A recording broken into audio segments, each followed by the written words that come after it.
He says, Ahallallahu al-bay'a wa harrama al-riba. Allah has made business halal and He's made riba haram. So now to understand why riba is haram, we have to find out, well, in what way are they different?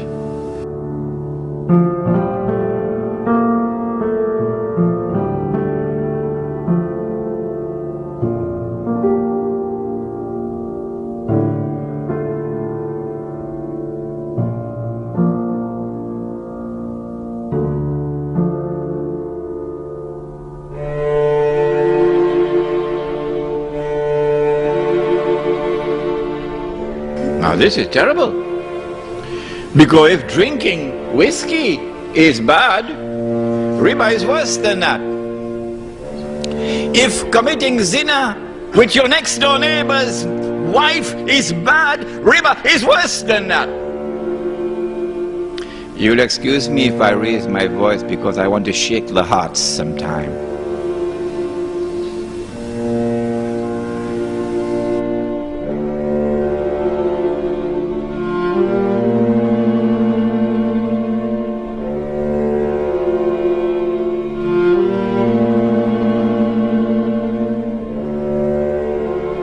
Now let me introduce you to something very sinister that occurred. In fact, it was more than something haram, it was riba. But the Prophet had said, sallallahu ta'ala alayhi wa sallam, about the riba which would come with Dajjal. What did he say? He said that it will be as difficult to recognize it as it would be to recognize a black ant on a black stone on a dark night. I mean, you don't need a PhD from the University of New South Wales to recognize. The only man who can see that ant, the black ant, on the black stone, on the dark night, is the one who has some light. You don't need a PhD to understand that. Huh? Nobody else can recognize it. Nobody else, not even a PhD from Al-Azhar University. You cannot recognize it unless you have Noor. And guess what? It isn't sold in the stock market. Noor. يَهْدِ اللَّهُ لِنُورِهِ مَنْ يَشَاءُ. Allah guides to His Noor whomsoever Allah wishes to guide.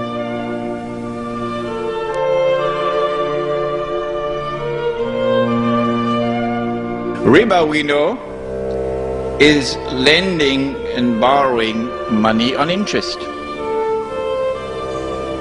When money is lent on interest, Allah declares, that is not business.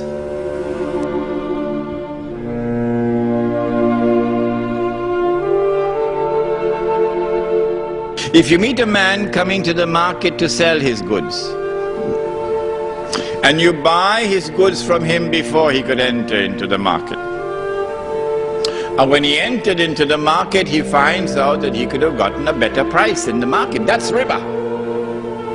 Why? You exploited his ignorance of the market price to get a profit or a gain greater than that to which you were entitled. The Americans describe this with a very pretty phrase. They say, you ripped him off. That's riba.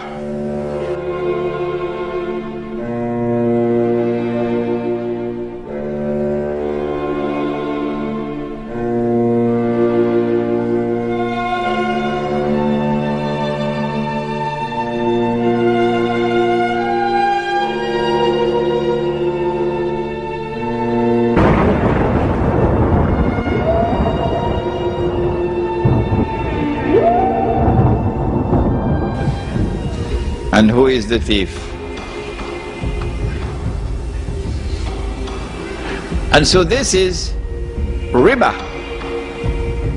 This is riba. Why?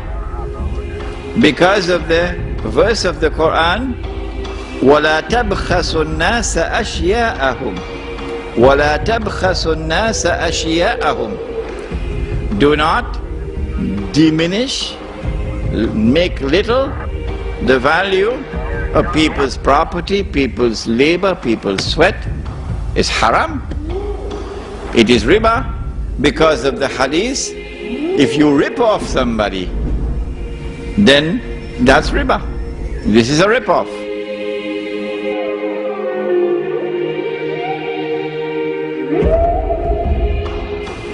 My 1 month of sweat has now been reduced to 2 weeks. Okay? What does Allah say about this in the Quran? It's there in the Quran. It's there. But we don't notice it. The Prophet Shu'aib alayhi salam, and the market or the economy of the people of Shu'aib alayhi salam is a corrupted market. There's a lot of ripping off going on in this market. And Allah subhanahu wa ta'ala responds to it in the Quran, and He declares 3 times in the Quran. Listen to the words. وَلَا تَبْخَسُوا النَّاسَ أَشْيَاءَهُمْ. Do not do this. My 1 month is now reduced to 2 weeks.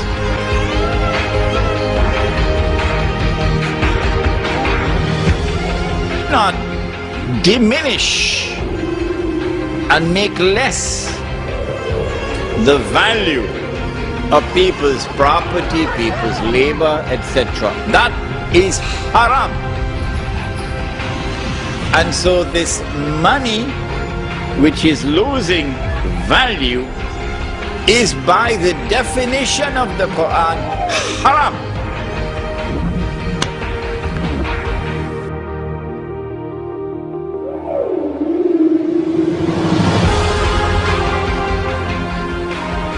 What they did was to control the price of gold. Can you control the price of a commodity? Yes, if you can establish what is called a monopoly, then you can control the price of a commodity. The Prophet ﷺ cursed the one who establishes a monopoly. If we do this, if we borrow on interest, or if we lend on interest, put our money in a fixed deposit. Let me quote the last hadith and we'll now end. What are the implications for us? They can't change this hadith. No. This is Sahih hadith. The Prophet Muhammad ﷺ cursed all 4. And he said that they're all equally guilty. He cursed all 4. And he said that they were all equally guilty. The one who takes riba,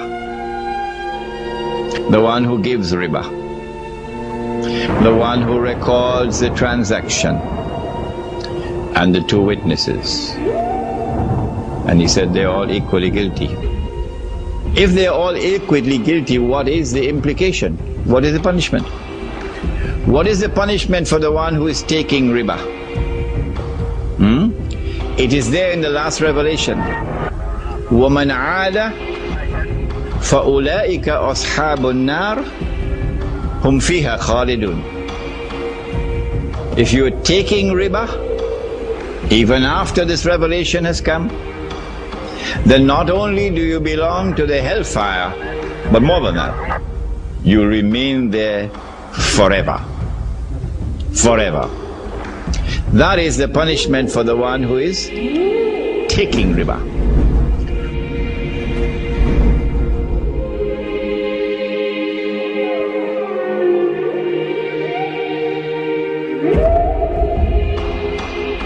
What is the punishment for the one who is giving riba? He borrowed money on interest to buy a house. And even after this lecture, he would not make tawbah. He would not go back home and sit down with his wife and say, we have committed sin. We must get out of this. We must make tawbah. we must seek istighfar from Allah. And we have to get out of this riba as soon as we can. No. He's not convinced. He still continues to write the check every month to pay the interest and to pay the mortgage. The Prophet said that his sin is equal to the one who is taking riba.